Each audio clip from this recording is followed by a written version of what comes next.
Alors, premier exercice, vous avez un triangle ABC, on vous donne la longueur de AB, la longueur de AC et la mesure de l'angle BAC, et on vous demande de calculer le produit scalaire ABAC. Donc là, deux longueurs, un angle, là il faut penser à appliquer la formule du produit scalaire AB fois AC fois le cosinus de l'angle BAC. Et donc, AB, on vous dit que ça mesure 3, AC mesure 8, et l'angle BAC, il mesure pi sur 4. Donc, ça va nous faire 3 fois 8, 24, fois le cosinus de pi sur 4, on se rappelle que c'est racine de 2 sur 2. Donc finalement, ça va nous faire comme produit scalaire 12 racine de 2. Et on laisse comme ça, on garde la valeur exacte. Maintenant, deuxième exercice, c'est le même principe, deux longueurs, un angle, on vous demande de calculer le produit scalaire GE, GF.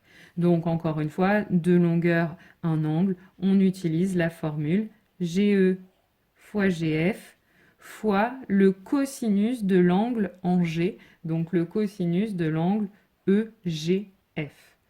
Et donc, GE c'est égal à 11, GF à 2, et l'angle mesure 5 pi sur 6. Donc, ça va nous faire 22 fois cosinus de 5 pi sur 6. Donc là, reprenez votre cercle si vous ne vous rappelez plus, mais ça fait moins racine de 3 sur 2.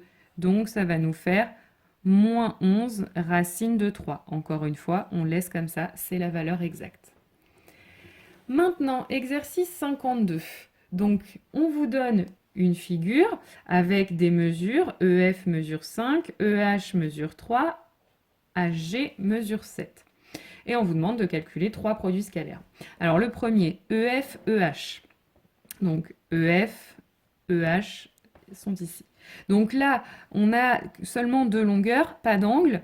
Donc on ne peut pas utiliser ni la première définition ni la deuxième définition du produit scalaire. Par contre, on peut envisager d'utiliser la troisième avec le projeté orthogonal. Vous voyez que si je projette F sur la droite EH, en fait le projeté, donc là on vous dit on a un angle droit, le projeté ce sera exactement H. Et EH et EH, du coup, sont dans le même sens. Donc, le produit scalaire va se calculer en faisant la longueur EH fois la longueur EH, c'est-à-dire 3 fois 3. Le produit scalaire fait donc 9. Maintenant, si je veux calculer le produit scalaire GE-GH, donc GE, c'est ce vecteur, GH, c'est celui-ci. Bah là, j'ai même pas besoin de projeter, hein, puisque GE et GH sont déjà sur la même droite. Et par contre, ce sont des vecteurs qui vont dans le même sens. Donc le produit scalaire, je vais le calculer en faisant longueur GE fois la longueur GH. Donc GE mesure 7 plus 3, 10. Et GH mesure 7, donc produit scalaire 70. Et enfin, dernier produit scalaire, HF-HE, donc HF c'est le vecteur qui va vers le haut ici, HE c'est le vecteur qui va dans ce sens-là. Donc là, par contre, je vais devoir refaire une projection. Donc par exemple, on peut projeter E sur la droite HF, ou on peut projeter F sur la droite EH. Donc là, je vais faire les deux, hein. Donc imaginons qu'on projette F sur la droite EH. Donc le projeté, ce sera H. Donc finalement, ça va nous donner la longueur HE fois la longueur, finalement, HH. D'accord? Donc finalement, ça va nous donner HE fois 0. Donc ça va faire 0. Et puis même chose, si finalement je décide plutôt de projeter E sur la droite HF, ça va nous donner HF fois HH. Et donc ça va nous donner HF fois 0. Donc 0 aussi. Peu importe ce qu'on choisit, en tout cas, dans les deux cas, on trouve bien 0. Et ensuite, l'exercice 61. On vous donne les coordonnées de 3 points et on vous demande de calculer 3 produits scalaires. Donc je vous rappelle, pour calculer les produits scalaires, quand on vous donne des coordonnées, il faut utiliser la dernière définition. Mais pour utiliser la dernière définition, j'ai besoin des coordonnées des vecteurs. Donc pour calculer les coordonnées d'un vecteur AB, je vous rappelle, on prend les coordonnées de B, donc 8, moins 4, et on soustrait les coordonnées de A. Donc moins 4, ça va nous donner donc plus 4, et 6. Donc finalement, le vecteur AB, il va avoir pour coordonnées 12, moins 10. Donc on peut refaire la même chose pour les autres vecteurs qu'on va vous demander. Donc il y aura le vecteur AC et le vecteur BC, donc j'ai déjà fait les calculs. Et on va pouvoir maintenant calculer nos produits scalaires. Donc AB fois AC. Donc je prends les coordonnées de mes deux vecteurs et je multiplie les abscisses ensemble, les ordonnées ensemble. Donc 12 fois 5, plus moins 10 fois moins 3. Ça fait 90. Maintenant, produit scalaire AB fois BC, donc AB et BC. Donc je multiplie les abscisses ensemble, donc 12 fois moins 7, plus, et je multiplie les ordonnées ensemble, moins 10 fois 7. Ça nous donne moins 154. Ensuite, produit scalaire AB par BA. Donc BA, en fait, c'est le vecteur opposé à AB. Donc ses coordonnées, ce sera l'opposé des coordonnées de AB. Donc moins 12 et 10. Donc maintenant, je fais le produit scalaire. Donc les abscisses ensemble. 12 fois moins 12, plus moins 10 fois 10.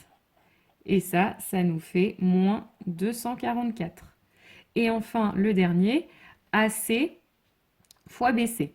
Donc, abscisse ensemble, 5 fois moins 7, plus, ordonnées ensemble, moins 3 fois 7. Et ça nous fait moins 56. Et enfin, dernier exercice, l'exercice 104. Donc là, on considère un triangle ABC tel que AB égale 7, BC égale 4 et AC égale 5. Et on vous demande de calculer 3 produits scalaires dans cette figure. Donc, là, on nous donne 3 longueurs, donc il est très tentant d'aller utiliser la première définition du produit scalaire avec les 3 longueurs. Donc, pour appliquer cette formule, par contre, il faut faire un petit peu attention parce qu'elle s'applique pour un produit scalaire où les deux vecteurs ont la même origine. Donc là, c'est pas le cas, hein. Le premier a pour origine B, le deuxième a pour origine A. Donc l'idée, c'est de transformer ce vecteur BA en vecteur moins AB. C'est la même chose. Vecteur BA, vecteur moins AB, c'est la même chose. Donc là, une fois que je vais avoir la même origine aux deux vecteurs, je peux appliquer ma formule. Donc 1 demi de AB au carré plus AC au carré moins BC au carré.